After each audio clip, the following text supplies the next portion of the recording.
cyber Tikka Masala, your own cybersecurity podcast, a podcast that keeps CIOs and CISOs ahead with latest cyber threats and news. So today's just few minute podcast will cover all the cyber threats and news of last week. Yes, now no need to toggle from one website to another or read through various email or WhatsApp messages. So let's begin. Let's now talk about recent cyber attacks that came to light.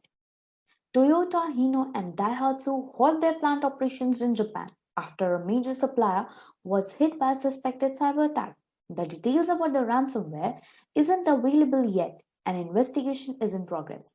But important to know is that the attack just came after Japan joined Western allies amid Russia-Ukraine conflict, although it was not clear if the attack was at all related. There are anyways a lot happening amid Russia-Ukraine conflict. Satellite communications giant Viasat said a cyber attack was causing network outages impacting internet service for fixed broadband customers across Europe. Interestingly, another ISP, Germany-based Usenet, also said it was experiencing outages in a statement, possibly caused by a DDoS attack. Swedish camera giant Axis still recovering from cyber attack.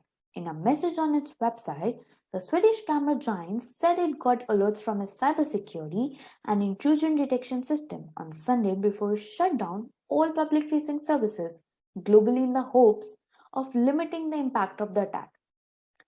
Company has no indication that any customer or partner data whatsoever has been affected. Insurance giant AON hit by a cyber attack over the weekend, although the company is in the early stages of assessing the incident. Based on the information currently known, the company doesn't expect the incident to have a material impact on its business, operations, or financial conditions. Hackers leak 190 GB of alleged Samsung data source code. The Lapsus data extortion group leaked a huge collection of data confidential they claim to be from Samsung Electronics, the South Korean giant consumer electronics company. The leak comes less than a week after Lapsus released a 20 GB document archive from 1 TB of data stolen from NVIDIA GPU designer. New York State's Joint Commission on Public Ethics has been forced to shut down its system after a cyber attack. An investigation into the incident has been launched. However, a suspect is yet to emerge. In addition, no timeline has been given as to when the systems will be up again. Healthcare company Mon Health discloses second data breach. Mon Health this week started notifying patients, employees, and partners of a cyber attack that may have resulted in their data being stolen.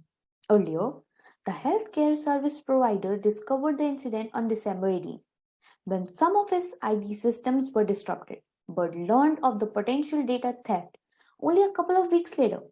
The attackers had access to its organization's network between December 8 and December 19. Logan Health cyber attack server leads to a data access of 214K people. Logan Health Medical Center recently notified 214,000 patients, employees, and business associates that their personal and health data was possibly accessed after a sophisticated cyber attack on its ID systems led to the hack of a file server containing protected health information.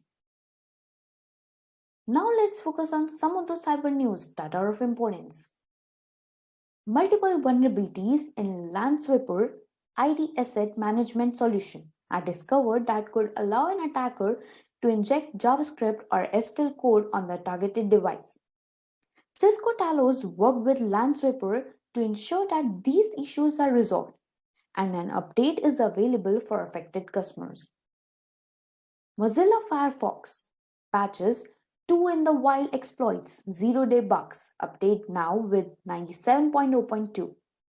Access to information about the bugs is still rejected to Mozilla insiders, presumably to make it harder for attackers to get at the technical details of how to exploit these security holes, so no reported real damage. That's all for this week. Thank you for your time and enjoy your week ahead.